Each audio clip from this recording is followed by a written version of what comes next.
O governador do Rio Grande do Sul, Eduardo Leite, do PSDB, sugeriu o adiamento das eleições municipais no estado programadas para outubro deste ano. Para o governador, a troca de gestão nas prefeituras do Rio Grande do Sul pode atrapalhar o processo de reconstrução das cidades atingidas pelas enchentes desde o fim do mês passado. Junho já é um momento pré-eleitoral e em julho se estabelecem as convenções. O adiamento é um debate pertinente. O Estado estará em reconstrução, ainda em momentos incipientes, em que trocas de governos municipais podem atrapalhar esse processo. O próprio debate eleitoral pode acabar dificultando a recuperação, afirmou Leite em entrevista ao jornal O Globo. Até o início das chuvas, o favorito nas eleições em Porto Alegre era o atual prefeito Sebastião Melo, do MDB, mas ligado ao bolsonarismo. Melo pode, inclusive, ter o apoio à reeleição do próprio Eduardo Leite. A expectativa do meio político é que as posições do prefeito tenham caído bastante, já que ele e Leite são apontados como um dos culpados pelo despreparo do Estado e da capital no enfrentamento das enchentes. A oposição terá como candidata a deputada Maria do Rosário, do PT, que contará com o apoio do PSOL. O Tribunal Superior Eleitoral não considera no momento adiar as eleições municipais. Apesar da solicitação do governador do Rio Grande do Sul, membros da corte, ouvidos pela coluna da jornalista Andréa Sadi, do G1, dizem que a questão do adiamento não chegou ao TSE e que essa é uma discussão que passa necessariamente pelo Congresso Nacional, já que o adiamento só pode ocorrer mediante emenda constitucional. A jornalista Helena Chagas qualificou como estapafúrdia a ideia do governador do Rio Grande do Sul. Muito estapafúrdia essa ideia do governador de adiar as eleições no Rio Grande do Sul. Será que em 4 meses o poder público não consegue organizar um esquema de acesso do eleitor às urnas? Seria um atestado de incompetência total e um perigosíssimo precedente. Um prato cheio para os Bolsonaros do futuro armarem contra a democracia e a institucionalidade. Vocês lembram que até durante a pandemia teve eleições? Eleição não se adia, minha gente, nunca, escreveu Helena Chagas no X, no antigo Twitter.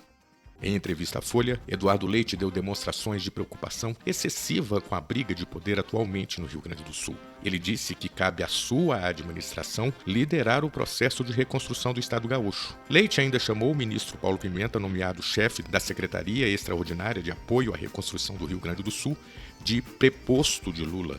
Veja agora uma análise do experiente jornalista Moisés Mendes, um dos principais nomes do jornalismo gaúcho, sobre essa questão. Resumindo, para Moisés, Eduardo Leite está dando demonstrações de despreparo para liderar um momento tão importante como o atual na história gaúcha. Confira.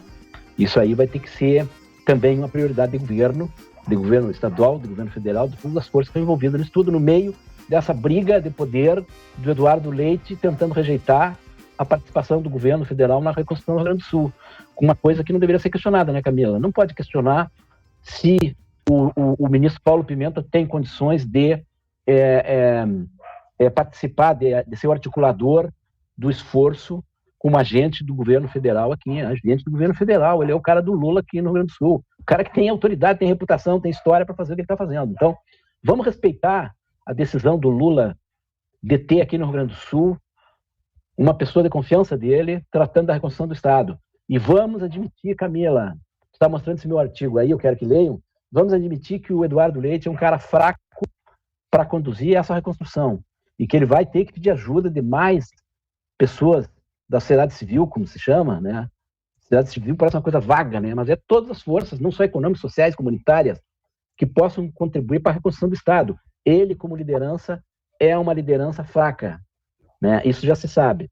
Então, vamos parar com essa história de questionar a autoridade, a competência, a reputação, a capacidade de trabalho do Paulo Pimenta para participar da reconstrução aqui. Hoje, Camila, o Leite tem 2 entrevistas dele no Globo e na Folha. Não sei se nós podemos conversar disso aí.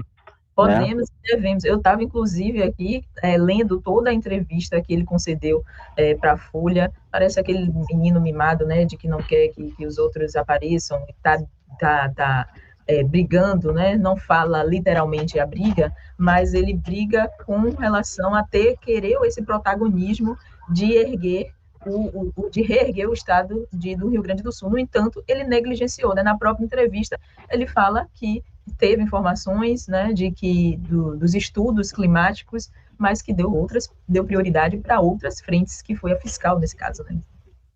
Isso aí é a pior coisa que ele disse nessa entrevista. A entrevista, como tu disseste, é uma entrevista, as 2 entrevistas para o Globo e para a Folha, elas têm um tom colegial, né?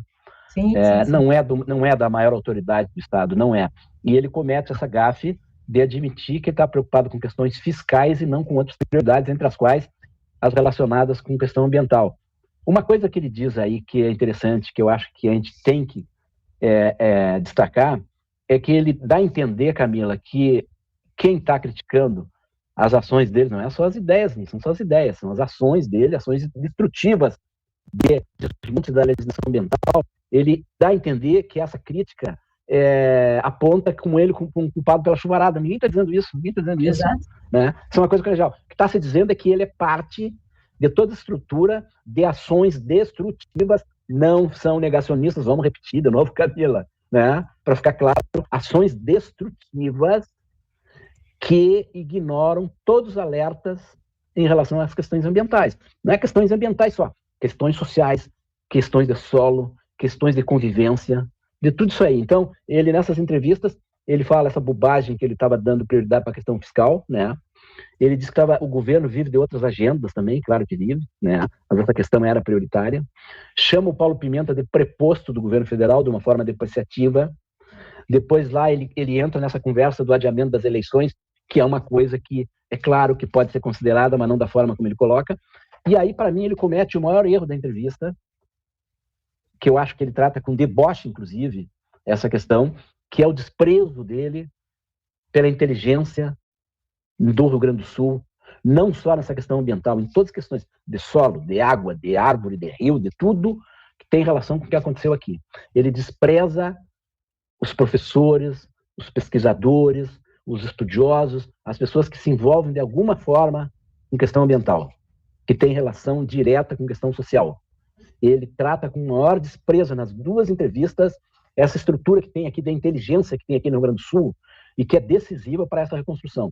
Quem tem que liderar o projeto de reconstrução do Rio Grande do Sul é o governo federal e o emissário do Lula aqui, emissário sim, o agente federal aqui, né? O ministro extraordinário que está cuidando disso é o Paulo Pimenta. Então vamos respeitar o Paulo Pimenta, né? Vamos ter a compreensão de que essa participação federal é decisiva e ela deve sim exercida com liderança, porque o Eduardo Leite não tem condições de ser o líder da reconstrução do Estado. Essas duas entrevistas aí são destruidoras nesse sentido. Quando ele deveria passar, Camila, para todos nós a certeza de que ele é o líder dessa reconstrução, o que ele diz ali é que ele era um cara preocupado com a questão fiscal, diante de todos os alertas do que poderia acontecer e acabou acontecendo aqui no Rio Grande do Sul.